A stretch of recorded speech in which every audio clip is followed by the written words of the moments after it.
Hi, welcome back to Journal Mojo. So today we're going to go through my work planner. My work planner is very similar to my personal planner, but it does function a little bit differently. This usually lives at work. I keep the both of them separate. So let's go ahead and dive in. So first things, this is a Filofax Metropol. It's like the cheapest Filofax that you can get. It does not feel particularly nice, and I have a little Gudetama sticker on it. In here, I keep a little spiral bound memo book with a little note for hours so that I know when I start and when I finish each day, depending on how many hours I'm working. And this I just keep for notes during meetings, any kind of stuff that's needed. I have a little yearly calendar right here at a glance. This is helpful just to see what's going on. It's a Monday start, which I prefer, and it's just super helpful. Then it moves into my monthly pages. So for my work one, I have clipped together a bunch of pages so that the actual work stuff is not visible, and I've done like mock-ups basically of everything that's in here.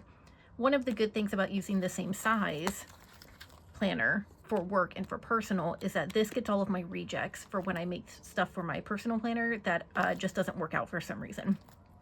All of my rejects go to my work planner, so they still get used, which is great. Okay, so my monthlies, this is used solely to keep track of my days off and the days that I'm teleworking. That's pretty much the entirety of what this spread is used for. I denote paydays, and then this is end of pay period, so that if I need to make hours up, I know when I need to make that up by. That's just a handy little way for me. The little triangle right here means that it's a day off, and then it's denoted if it's an RDO, which is a regular day off, or LH, which is holiday leave. This little square with the lines is the symbol that I use to mark telework days. So these are the days, because I have to code my time card a little bit differently depending on where I'm at. And so this just helps me maintain where I'm at, what's going on, and why, because there's different reasons why you can and cannot. And so that just runs all the way through the year. I go by fiscal year in my work planner. So it starts in September and it starts in October and it ends in September. And mine just goes by fiscal year. So this is fiscal year 26 right here. Then it moves into my weeklies.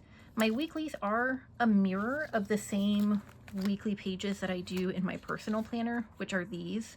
This is from Wise Coffee Break, and I love these inserts. They're super handy. So my reject ones go into my work planner. So this is what a standard week looks like. The large circle denotes a meeting or an event of some kind, and a little star for kind of something important that I need to note. This also marks down days off for the week.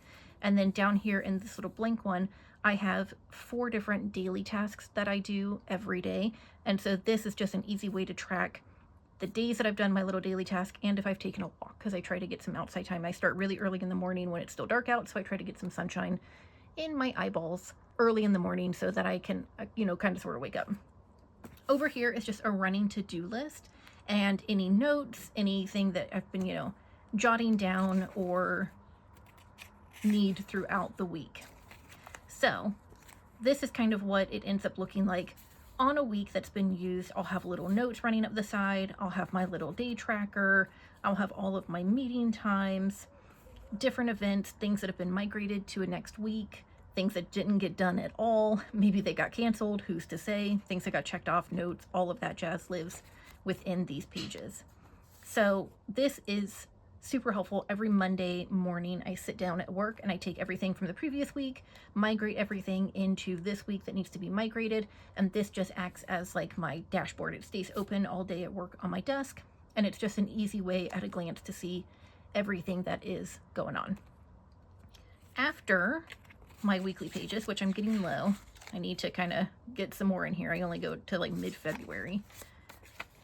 I then go into projects.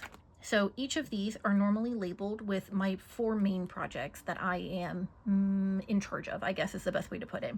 And so right here is just where I keep random notes that are associated with each of the projects. I took all of them out for the purposes of this video, so it'll just be like, I need to add stuff to a presentation. I need to answer this, and this question also related to this presentation.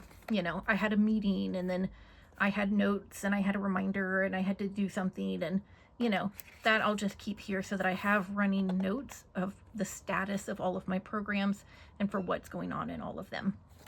So that's my planner. The other thing that I use a lot of is Planner in Microsoft as part of the Microsoft suite. So let me show you that as well. Okay, so again, I did a mock-up of what this looks like. So basically, I have it set as the Kanban board, and this I use to track the status of projects over a longer period of time, because the programs or projects that I'm working on can last anywhere from a month to 2 years. And so it's really helpful to have it all laid out for the things that are going on, the different stages that we're at. And this is just sort of a big, massive running overview of everything that's going on. So I'll have general to do. So this is like trainings that need to happen by a certain date. If I need continuous learning points or any extra stuff, deadlines for different kinds of submissions, that kind of stuff that doesn't tie into one of the main projects, that would live right here. And then it's broken out into the actual project. So it mirrors the same name for each of the ones in my little tab right here. And then I'll have the different sections, right? So like this is project 1, I have an effort for it. Okay, so what do I need to do in that? I've got a checklist that I add in, and that checklist can be anywhere from 1 item to something like 50 different items, depending on how big it is, how many different forms are needed. They're all listed out there so I can keep track of it down list by list, number by number as I go down through everything that I need for it. I'll have little notes that keep in here. So, okay, this needs to be done by the 30th of January. I sent Form A to review on the 17th of January just to keep track of who's got what document and what I'm waiting on. And then I will flag it. So in here, usually I have weird, there's something funky going on with it and I need to ask questions about it. I am waiting on something. So it's in somebody else's court basically, and I just need it to come back to me before I can move on to the next stage. And sometimes, you know, depending on what it is, it can be a day turnaround, it can be a month turnaround, it could be a 2-month turnaround. It just kind of depends on what it is, where it's going, all that jazz. So I just need to track and make sure that I know what is with who and when they got it. I have an in progress bar. This just lets me know this is an action that is currently in progress, because some of them I know they're looming, they're on the horizon, but they're not here yet. So they wouldn't actually be actively being worked. They would be kind of pending and waiting. And sometimes I'll set those up and just have them not marked out for anything.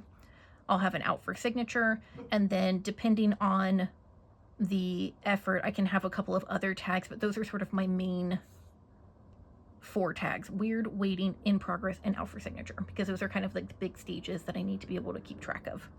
And so I set that up for every single project and then every single effort within the project, I guess. So like, you know, let's say you've got your big project and then you've got stage 1, stage 2, stage 3 for whatever it is. I would have stage 1, stage 2, stage 3, and then all of the things to do in each of the stages. So that would just be for project 1. For project 2, it'll be whatever. So I can see right here, okay, I'm waiting on something. It's currently in progress. This one is in progress. This one is out for signature. This one is weird and I need to ask a question about it. I've completed 1 thing out of my total checklist of things to do here.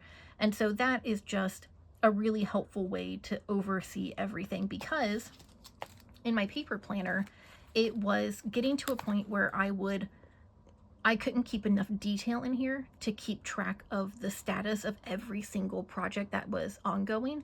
And so I needed something bigger that could be sort of a living document of the stage of everything. And so there's like a big checklist that we have, and this basically ends up mirroring the checklist in terms of all of the different checklist forms, so that I know exactly what it is that I'm working on, where I'm going with it, what all I need to do. So that is a big part of how I keep all of my work stuff situated. So I've got this as just sort of like note-taking and weekly to-dos, running lists, things that I need to jot down to remember to myself, because I do need to be able to see my meeting times. I need to write them down or I will forget about them. But I do also use my calendar in Teams, you know, to send me reminders of like, hey, you have a meeting in 15 minutes. Hey, you have a meeting in 5 minutes, and most of them are online anyway, so that's how I access everything. So I do kind of double up all of my information in a couple of different ways to make sure that I can maintain a certain level of clarity over the status of my projects, especially the really, really long-term ones where I work on it and then leave it, and then work on it and then leave it, and then work on it and then leave it. That way I can keep track of where I'm at in the process and how everything is moving on. So that is how I use my little Filofax for work, and how I use the planner from Microsoft as the other component to my planning strategy. And that's pretty much that. So I hope that this was interesting and informative, and I will see you in the next one. If you like this video, give it a thumbs up. And if you'd like to see more from me, then subscribe. That would be super cool. And I will see you in the next one. Bye.